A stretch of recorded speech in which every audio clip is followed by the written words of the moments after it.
Join me today for some further thoughts on the supposed sale and then death of the rumor of the sale of D&D to Tencent.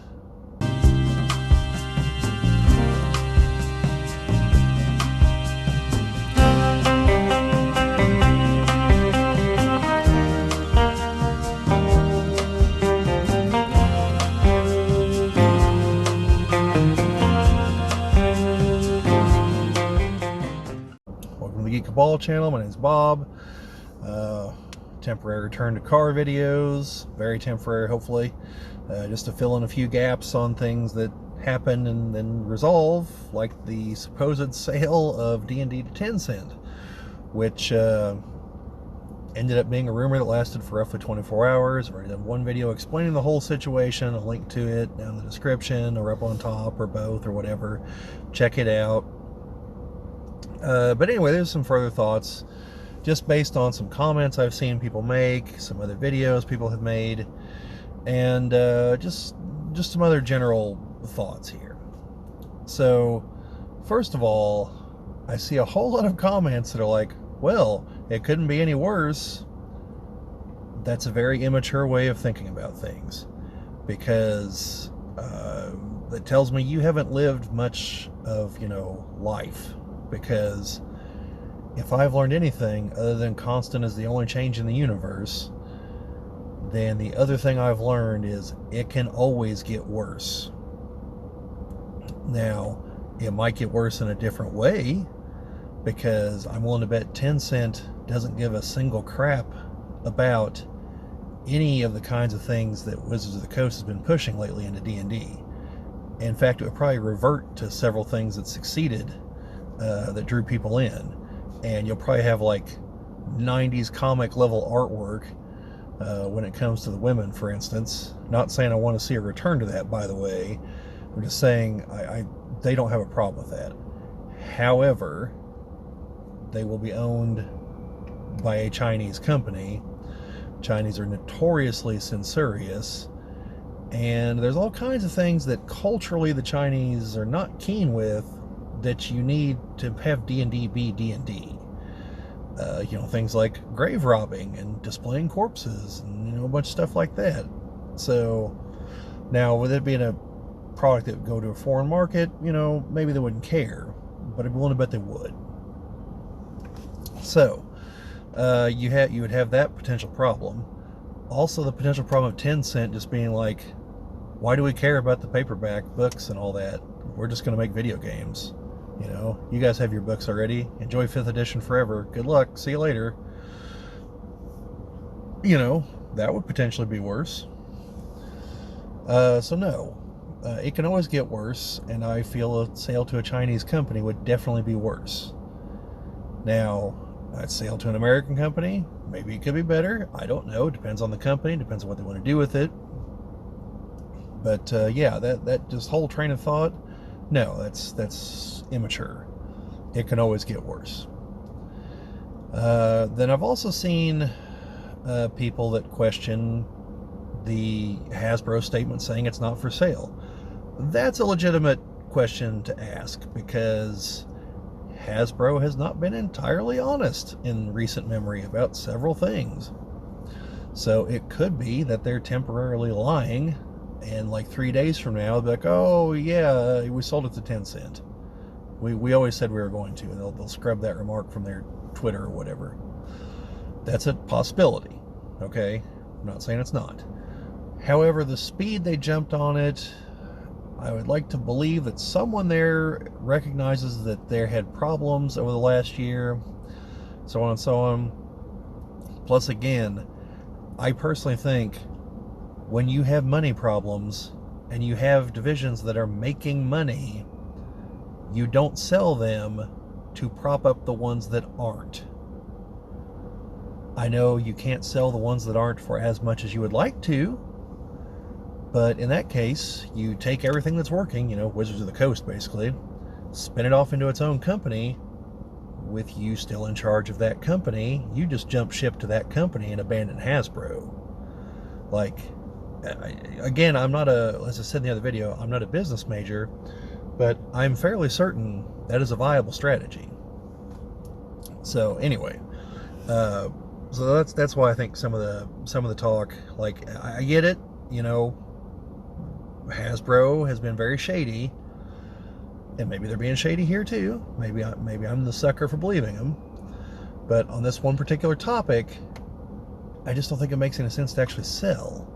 Now, obviously, that's barring a gigantic pile of money being involved, and you know, in that case, then I would see it. But I keep hearing arguments like, "Oh, D&D is worth as much as it's ever going to be worth," and it's like, you don't know that. You literally have no way of knowing that. It's worth more than it's ever been worth. Yeah, you can make that statement, and that's a factual statement. But more than it's ever going to be worth? I mean, imagine if you thought that way during 3rd edition. Like, you wouldn't have foreseen the confluence of events that would lead to the huge success of 5th edition. And there's no telling what will happen in the future. Now, the likely thing that's going to happen is the value is going to decrease a little bit. But, as they've said, it's under-monetized. If they're smart, there are other ways to monetize it, because they probably don't actually make a whole lot from the game itself. I mean, I'm sure they make a lot of money, but like, all things considered, I'm sure they make way more money from Magic the Gathering. So the key is basically licensing, licensing out the material, and continuing to try to increase the popularity of the game so that people want to buy the other things. Because the books only cost so much, the player sheets are free, you can buy dice anywhere on the cheap, but, there's other things that you can license out to make money. So you have that. And then the other thing I keep seeing is there's people that are clutching to this, like, oh, I know I'm still going to be right. Hasbro's lying. I have to be right because Hasbro's the sinking ship, and of course it makes sense to sell off the one part of the company that's making money. This all comes from people hating Hasbro or Wizards of the Coast or both. And that's fair, they did a lot of shady shit, I'm not exactly a huge fan, but it's blinding them to the probable reality. It's the people that keep hanging on to this. Like I've seen one person mention rumors of it being sold going back to 2017. This is 2024. A 7-year-old rumor in the business world, in the high-speed world we live in, is worth about as much as a fart in the wind, okay? A 7-month-old rumor is worthless. Forget a 7-year-old rumor. This is not validation of something you probably thought up yourself 7 years ago, okay? And I've fallen for this too, because of my extreme dislike of the people in charge of Star Wars at Disney. And we talked about some things a few months ago that, in hindsight, I should have realized were clearly just rumors. It's probably started by the people talking about them on YouTube. And, I let my dislike of those people blind me to the fact that those rumors really ultimately didn't make a whole hell of a lot of sense. Could still turn out to be true, you never know. But I shouldn't have taken them as they're probably true. And that's what's happening here. There's still people that are like, oh, it's just Hasbro lying. They're really selling. They're going to come out tomorrow. Maybe they will, but these people believing that has no basis in reality. It's based entirely on they want to see Hasbro crash and burn, and they want D&D to be in someone else's hands. Now, again, I can appreciate the sentiment behind that. Because I think D&D could be handled better by someone else. But that doesn't mean that whenever I hear a rumor of it happening, I should believe it. It's confirmation bias, I think, is the term for it here. So, you just shouldn't do that. It's like, it's like at the moment, there are a couple of things happening with BattleTech that a portion of the fan base is not a big fan of. And they are quick to point out that Catalyst does not actually own the license, which is true. Topps, the trading card company, actually owns the license. Catalyst is the licensee at the moment.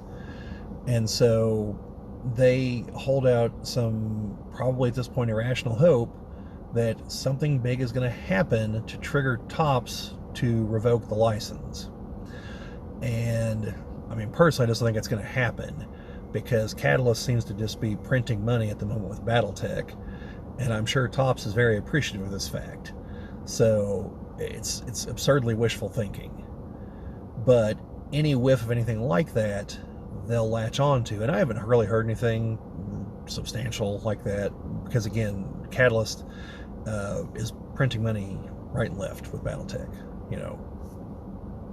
So that's a whole other topic, and I'll probably talk about this at some point, you know, because I think parts of it are just tempest in a teapot kind of problems. Others, I think, are actual potential problems. But they really have to do with other parts of it. And so it's hard to go into and make it actually sound like it's actually a problem, because to a lot of people, like, I don't care about that. Are they making good books that I like? Yes, although there's a potential thing there. Are they, you know, not screwing with the rules? Yes, the rules are basically unchanged since the 1980s. Like, there's been very, very few modifications of the rules. Are they putting out good quality miniatures, you know, at a cheaper price than Iron Wind metals? So it would entice me to buy theirs. I would say yes. Although the price is kind of creeping up. I mean, it's still not anywhere near Iron Wind metals, which is now approaching like $22, $23 a miniature, depending on the size. And the plastic ones are at most $10 a miniature. So, you know, plus you can usually find them on sale. Iron Wind has one point of sale, although there's a couple other sites that do carry them. Anyway, I'm getting way off in the weeds here on this. So, but that's all a video for another time, because I've got to read up a little bit on it, because I don't fully understand what the problem there is. But back to the D&D problem, let me just finish by saying, I mentioned in the other video that there's just way too much drama in the RPG scene for such a niche hobby, and I think that's part of it, because everyone's fighting. As I keep hearing on the news when they talk about political things, they talk about all the oxygen in the room, you know, and how certain groups or candidates or activities will make a big flash in the pan, which will, as they say, consume all the oxygen so no other story can penetrate. Well, I think that's I think it's part of what's going on here, is that there's only so much oxygen in the room because it's a very, very tiny hobby. So any kind of big story just explodes everywhere because everyone wants to rush to it, because everyone's got to talk about it. And, well, we don't rush to it, but we talk about them, so I know we're contributing here. But oftentimes, what else is there to talk about? So that happens, and you have this perpetuating cycle, and I'm sure people in the industry have realized it's better in some cases. There's a concept I always hear, that bad publicity is better than no publicity. I don't happen to agree with that. However, when it comes to name recognition, that's true, because it gets your name out there. Now, it gets it out there in a negative connotation, but it gets it out there. So, you know, it's possibly a thing. I don't know. I'm not in advertising. I think most of those people just make crap up on the fly, and I think the evidence for this is any commercial break on TV, for those suckers out there like me who still have cable. But anyway, probably done enough rambling here. So I think we might bring this up in the podcast, because I do want to get the other guys' take on it, because they know a lot more about Tencent than I do, probably, because it's the video game side. But anyway, thank you folks for watching. Let me know what you think down in the comments about this particular Tempest in a Teapot. Are the car videos still acceptable? Hopefully they are.